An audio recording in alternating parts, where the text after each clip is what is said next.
aside and said, stand in the middle, you should be okay. Well, how many of you like to expand the power of your minds?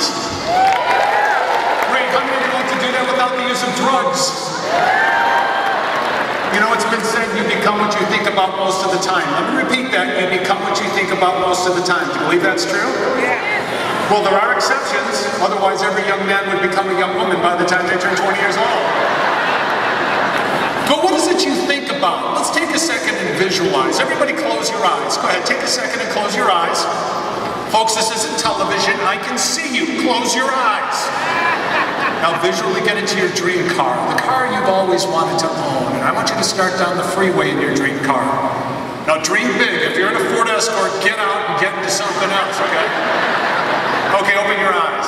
It's important that you dream and that you dream big. How many of you could use a better memory? How many of you can't remember if you could use a better memory?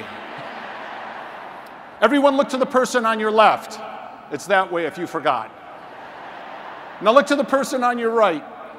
1 in 3 of you will be diagnosed senile by the time you turn 70 years old because of apparent memory loss. Some of you are going, well, yeah, it's going to be one of them. Some of you are going, it's me and I think it's already started. Isn't it crazy? We get older and we forget where we put our keys, where we parked our car, and then this is the classic. You're sitting there, you're watching television. A thought occurs to you. You jump up out of your chair, you dash into the other room, and you stop. And you're thinking to yourself, why am I here? Have you ever wondered why you got to go all the way back to your chair and sit down to remember why you got up? What's that all about? For this group right here, I'm looking for somebody who could use some cheering up. Who's somebody who could really honestly use some cheering up? Maybe you've had a hard week and it's been tough. You could really use some cheering up? Your friend thinks so. Could you come up here real quick? Come on up here very quickly, okay? Don't be nervous. There's just 20,000 people staring at you right now. Nothing to be nervous about. What's your name? Carol. Come on up, Carol. I bet you didn't think this was going to happen today. Carol, my name's Bob, B-O-B. You can spell it forward or backwards the same way.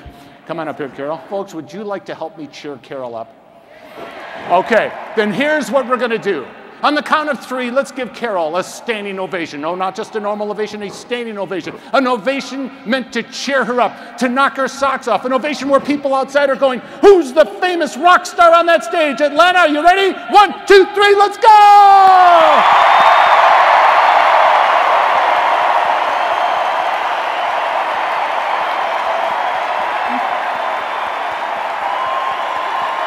But I've got one more thing to cheer her up. I think I need to contribute. Remember that $100 bill? I'm going to give that to you. There you go. That's yours. Isn't that amazing? That's the miracle. You can't give kindness away. It's always returned. If you're ever feeling down or depressed or lonely, go do something for someone.